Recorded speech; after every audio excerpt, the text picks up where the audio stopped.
Assalamualaikum warahmatullahi wabarakatuh. Salam sejahtera, salam Negeri Sembilan Bersih, muafakat sejahtera. Membaca adalah asas kepada perkembangan ilmu dan kemajuan sesebuah masyarakat. Sebagai sebuah pemimpin negeri, saya percaya bahawa budaya membaca harus diterapkan dalam kehidupan seharian kita.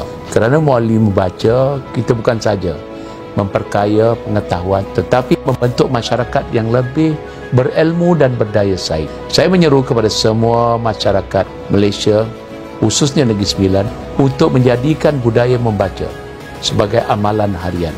Luangkan masa sekurang-kurangnya 10 minit sehari, kerana dengan setiap halaman yang dibaca, kita membuka pintu kepada dunia yang lebih luas. Sebagai negeri yang sentiasa berusaha memperkasakan pendidikan dan pembangunan negara, saya menyokong sepenuhnya program Jom Baca Bersama untuk 10 minit sehari yang akan berlangsung pada 23 April 2025 bermula jam 11 pagi hingga 11.10 pagi di mana saja anda berada dan menggunakan apa jua bahan bacaan.